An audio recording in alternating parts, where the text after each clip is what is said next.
Hi all അസ്സലാമു അലൈക്കും. അപ്പോൾ നമ്മൾ ഇന്നൊരു ചെറിയ കിറ്റ് റെഡിയാക്കിയിട്ടുണ്ട്. അപ്പോൾ കിറ്റിൽ എന്തൊക്കെ മെറ്റീരിയൽസുകളുള്ളത്, എത്ര ഗ്രാമാണ് ഉള്ളത് എന്നൊക്കെ നമുക്ക് നോക്കാം. അപ്പോൾ ആദ്യം ബണ്ണ് മെറ്റീരിയൽസാണ് 100 ഗ്രാം കേട്ടോ. അപ്പോൾ 100 ഗ്രാം എന്ന് പറയുമ്പോൾ 114 ഗ്രാമൊക്കെ ആണ് ഞാൻ വെച്ചിട്ടുള്ളത്.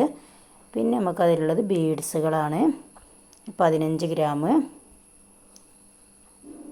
എല്ലാം അതായത് തൂക്കത്തിനുള്ള കുറച്ചൊക്കെ കൂടുതലുണ്ട് കേട്ടോ.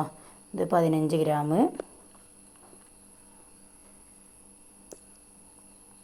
ഇത് 10 ഗ്രാമാണ് കേട്ടോ. ഈ ബീഡ്സ്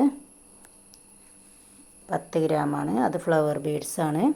പിന്നെ നമ്മൾ വെച്ചിട്ടുള്ളത് ക്രിസ്റ്റൽ ബീഡ്സ് 15 ഗ്രാമാണ്. പിന്നെ സ്റ്റാർ ബീഡ്സ് 15 ഗ്രാം. അപ്പോൾ നമ്മളൊരു 5 മോഡൽ ബീഡ്സ്, പിന്നെ 100 gram bun materials, 2 satin hair band, ഒരു കോംബോ, പിന്നെ B7000, പിന്നെ ഒരു ബിഗ് റോസ് വെച്ചിട്ടുണ്ട്, പിന്നെ 3 കോപ്പർ ബോ, 1/2 മീറ്റർ എൻഡ് ടേപ്പ്. ഇത്രയും മെറ്റീരിയൽസുകളാണ് നമ്മൾ ഈ കിറ്റിൽ വെച്ചിട്ടുള്ളത്. ആർക്കെങ്കിലും ആവശ്യമുണ്ടെങ്കിൽ മെസ്സേജ് അയക്കുക കേട്ടോ.